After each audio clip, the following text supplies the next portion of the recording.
बिस्मिल्लाहिर्रहमानिर्रहीम। अस्सलामु अलैकुम वरहमतुल्लाहि वबरकातुहू। एक नौजवान बिजनेस मैनेजर अपनी ब्रांड न्यू BMW में दफ्तर से DHA में वाक़या घर जाते हुए एक पसमानदा इलाके से गुजरा जो मज़ाफ़ात में ही वाक़ था। अचानक उसने एक छोटे बच्चे को भागकर सड़क की तरफ आते देखा तो गाड़ी आहिस्ता कर दी, मगर फिर भी उसने बच्चे को कोई चीज़ उछालते देखा। ठक की आवाज़ के साथ एक ईंट इसकी नई कार के दरवाजे पर लगी। उसने फौरन ब्रेक लगाई और गाड़ी से बाहर निकलकर दरवाज़ा देखा जिस पर काफ़ी बड़ा डेंट पड़ चुका था। उसने गुस्से से उबलते हुए भागकर ईंट मारने वाले बच्चे को पकड़ा और ज़ोर से झंझोड़ा, अंधे हो गए हो पागल की औलाद, तुम्हारा बाप इसके पैसे भरेगा। वो ज़ोर से दाड़ा। मैली कुचैली शर्ट पहने बच्चे के चेहरे पर नदामत और बेचारगी के मिले जुले तासुरात थे। साईं, मुझे कुछ नहीं पता, मैं और क्या करूं। मैं हाथ उठाकर भागता रहा मगर किसी ने गल नहीं सुनी।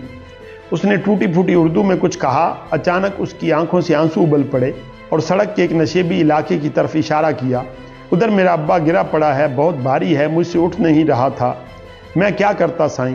बिजनेस एग्जीक्यूटिव के चेहरे पर एक हैरानी आई और वो बच्चे के साथ नशेबी इलाके की तरफ बढ़ा तो देखा एक माजूर शख्स ऊंधे मुंह मट्टी में पड़ा हुआ था और साथ ही एक व्हील चेयर गिरी पड़ी थी। ऐसे दिखाई दे रहा था कि शायद वजन के बायस बच्चे से व्हील चेयर संभाली नहीं गई और नीचे आ गिरी, और साथ ही पके हुए चावल भी गिरे हुए थे जो शायद बाप बेटा कहीं से मांग कर लाए थे। साईं, मेहरबानी करो, मेरे अब्बे को उठवाकर कुर्सी पर बिठा दो। नौजवान एग्जीक्यूटिव के गले में जैसे फंदा सा लग गया।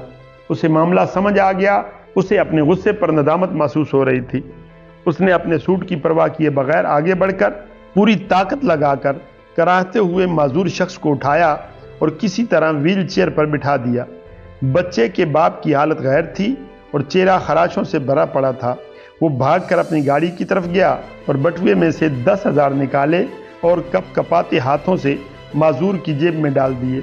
फिर टिश्यू पेपर से उसकी खराशों को साफ किया और व्हील चेयर को धकेल कर ऊपर ले आया। बच्चा ममनूनियत के आंसुओं से उसे देखता रहा और फिर बाप को लेकर अपनी झुग्गी की तरफ चल पड़ा। उसका बाप मुसलसल आसमान की तरफ हाथ उठाते हुए नौजवान को दुआएं दे रहा था। नौजवान ने बाद में एक खैराती इदारे के तावन से झुग्गी में रहने वालों के लिए एक झुग्गी स्कूल खोल दिया और आने वाले सालों में वो बच्चा बहुत से दूसरे बच्चों के साथ पढ़ लिख कर जिंदगी की दौड़ में शामिल हो गया। वो BMW उसके पास मजीद 5 साल रही, ताहम उसने डेंट वाला दरवाज़ा मुरम्मत नहीं कराया। कभी कोई उससे पूछता तो वो बस यही कहता, जिंदगी की दौड़ में इतना तेज़ नहीं चलना चाहिए कि किसी को ईंट मारकर गाड़ी रोकनी पड़े। ऊपर वाला कभी हमारे कानों में सरगोशियां करता है और कभी हमारे दिल से बातें करता है। जब हम उसकी बात सुनने से इनकार कर देते हैं तो कभी कभार वो हमारी तरफ ईंट भी उछाल देता है। आज की वीडियो में इतना ही। आइंदा वीडियो तक के लिए अल्लाह हाफिज़।